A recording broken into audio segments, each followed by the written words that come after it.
Hello guys, your own mentor Sunil. कल हम लोगों ने मैरिटल काउंसलिंग के ऊपर डिस्कस करना शुरू किया था। वीडियो नंबर 1 था वो। अभी आपको वीडियो नंबर 2 सेम टॉपिक पर मिल रहा है।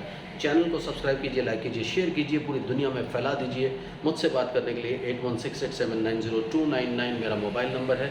+91 इंडिया का एसडी कोड लगाना बिल्कुल ना भूलें। अगर आप इंडिया के बाहर से कॉल कर रहे हैं, इंडियन कंसल्टेशन 2000 रुपीज़। इंडिया के बाहर से कॉल कर रहे हैं, 5000 रुपीज़ अकाउंट ट्रांसफ़र देकर आपको मेरा अपॉइंटमेंट मिल जाता है। तो हम लोग मैरिटल काउंसलिंग पर बात कर रहे थे। आज मैं आपको बताऊंगा कि ये प्रोसेस फॉलो कैसे करते हैं, ताकि आप लोगों को मैरिटल काउंसलिंग के बारे में काफ़ी सारी चीज़ें क्रिस्टल क्लियर हो जाएं। तो वीडियो को बिल्कुल पूरा देखिएगा और अपने सारे ग्रुप्स में ज़रूर शेयर कीजिए, क्योंकि इससे अवेयरनेस होता है और काफ़ी सारे घरों को टूटने से अगर हम बचा सकते हैं और इस दिशा में कोई काम कर सकते हैं तो ये बहुत ही बड़ी बात हो जाएगी। मैरिटल काउंसलिंग के लिए आप सबसे पहला स्टेप क्या लेते हो? सबसे पहले आप सिलेक्ट करते हो कि आपको मैरिटल काउंसलिंग ऑनलाइन लेना है कि ऑफलाइन लेना है। अगर आप लोकल आपके शहर में कोई मैरिटल काउंसलर्स अवेलेबल हैं तो आप कोशिश करते हो उनके पास जाने की, लेकिन कई बार लोगों के मन में लोकल कई सारे कंस्ट्रेंट्स होते हैं। तो हर इंसान प्रिवेसी चाहता है, क्योंकि कल भी मैंने आपको बताया कि ज़्यादातर आजकल बच्चे जो होते हैं वो ये नहीं चाहते कि पेरेंट्स के सामने ये बातें डिस्कस की जाएं। वो अपने लेवल पर इन सब चीज़ों को मैनेज करना चाहते हैं।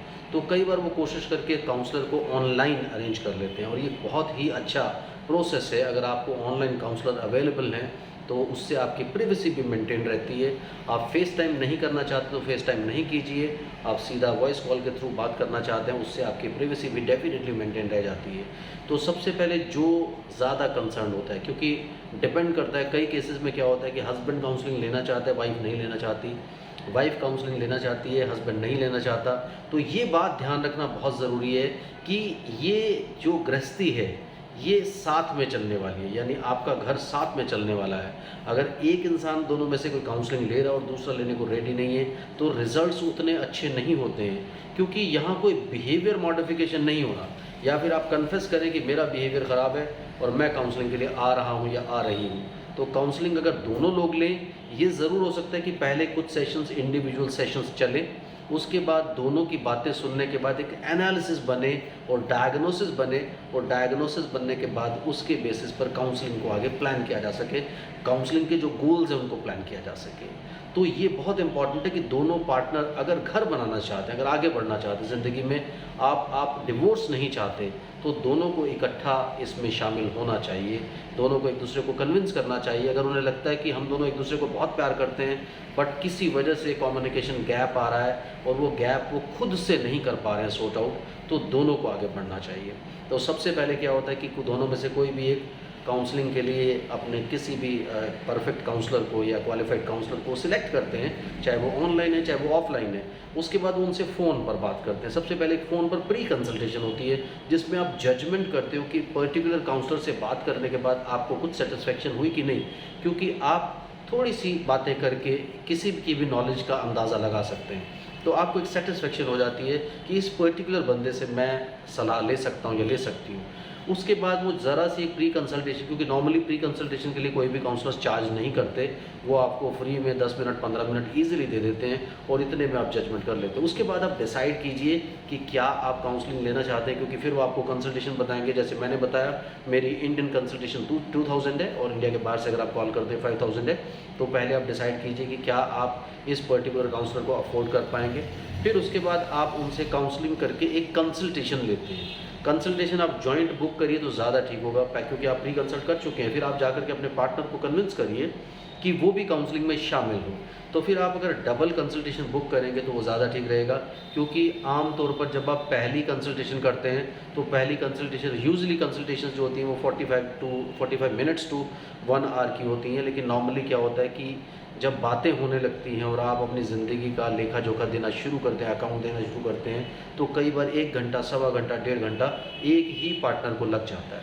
सो बेटर होता है कि 2 कंसल्टेशन बुक की जाएँ, एक बार आप बात करें फिर आपके स्पाउस बात करें, उससे ज़्यादा अच्छे रिजल्ट्स होते हैं और ज़्यादा अच्छे से काउंसलर जज कर सकता है। तो एक जजमेंट के बाद वो आपको, दोनों से बात करने के बाद वो आपको एक एनालिसिस बना लेगा कि कहाँ पर उसको कितना काम करना है, किसकी पर्सनैलिटी को कितना मॉडिफाई करना है। कई बार कुछ काउंसलर पर्सनालिटी टेस्ट भी देते हैं, वो पर्सनालिटी टेस्ट आप करवाना चाहें तो करवा लें। नहीं तो यूजुअली क्या होता है कि बातचीत से भी अगर क्वालिफाइड और एक्सपीरियंस काउंसलर है तो वो टेस्ट करने की ज़रूरत नहीं पड़ती, वो आपसे बात करके आपकी पर्सनालिटीज़ को काफ़ी हद तक जज कर लेता है और वो सीधा थेरेपी या फिर सीधा काउंसलिंग की तरफ चल पड़ता है। तो आगे वो काउंसलिंग के लिए आपको पैकेजेस दे सकता है कि 2 मंथ्स में मैं आपको इतने सेशंस दूंगा, इतना चार्ज करूंगा, 3 मंथ्स में इतने सेशंस दूंगा, इतना चार्ज करूंगा, या आपको इतने सेशंस की ज़रूरत है। तो ये सारी बातें आपको जो डायग्नोस्टिक आपकी कंसल्टेशन होती है उसके अंदर डिफाइन करना बहुत इंपॉर्टेंट है, ताकि कल को किसी भी तरह के कन्फ्यूजन से बचा जा सके। तो आप यूजुअली कोशिश कीजिए कि आप पैकेजेस लीजिए, क्योंकि ये सब चीज़ें 1-2 दिन के काम नहीं होते। उससे क्या होता है, और कोशिश करके अगर आप बुक कर सकते हैं तो लाइफ कोच की तरह उनको बुक कीजिए, ताकि वो क्या करें, आपको ज़िंदगी में आगे भी प्रॉब्लम्स आती हैं। कई लाइफ कोचेज़ आपको क्या करते हैं, जैसे मैं हूँ, इसी तरह से कई सारे लाइफ कोचेज़ हैं, कई सारे सिर्फ सिंपल साइकोथेरेपिस्ट एंड काउंसलर्स होते हैं, कुछ लोग साइकोलॉजिस्ट होते हैं। मैं आपको अगले वीडियो में ये भी ज़रूर बताऊंगा कि आप डिफ़ाइन कैसे करें, क्योंकि कुछ लोग काउंसलिंग में क्वालिफाइड हैं, कुछ लोग साइकोलॉजिस्ट हैं जिन्होंने साइकोलॉजी पढ़ा है। काउंसलिंग और साइकोलॉजी थोड़ा सा एक डिफरेंट लेवल पे चला जाता है।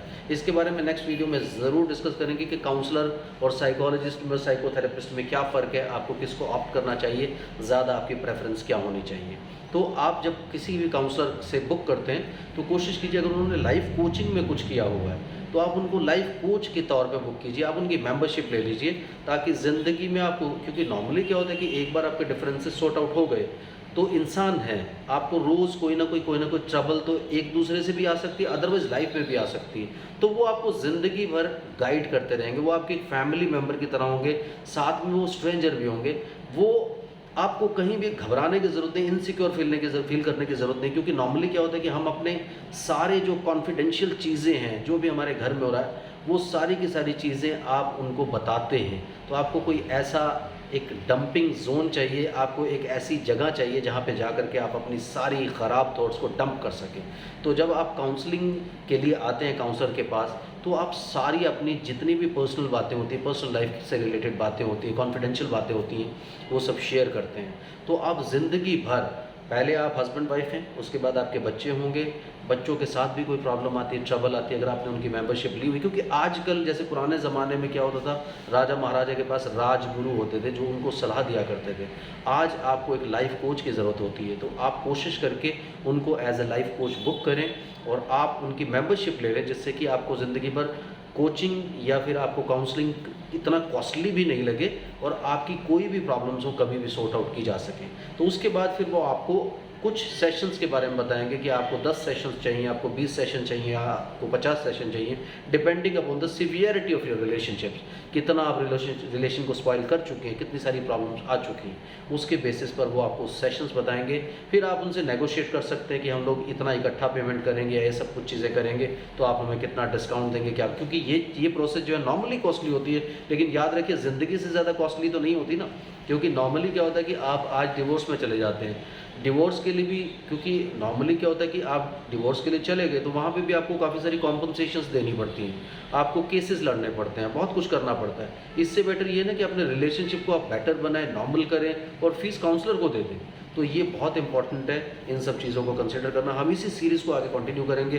वीडियो ज़्यादा लंबा नहीं रखना चाहता, क्योंकि ऑलरेडी 8.5 मिनट का वीडियो हो चुका है और कंक्लूड करते करते 9 मिनट का हो जाएगा। तो मैं चाहता हूँ छोटे छोटे वीडियोज़ रखें, जिससे कि आप बातों को समझें भी सही और उस पर अमल भी कर सकें। इसके बाद अगले सेशन में मैं आपको बताऊँगा कि हम लोग किसको प्रेफर करें, साइकोलॉजिस्ट को प्रेफर करें, काउंसलर को प्रेफर करें, या काउंसलिंग साइकोलॉजिस्ट को प्रेफर करें, या फिर साइकोथेरेपिस्ट एंड काउंसलर को प्रेफर करें, क्योंकि इस फील्ड में कई सारे लोग काम करते हैं। चलिए आज के लिए इतना ही। Thank you very much.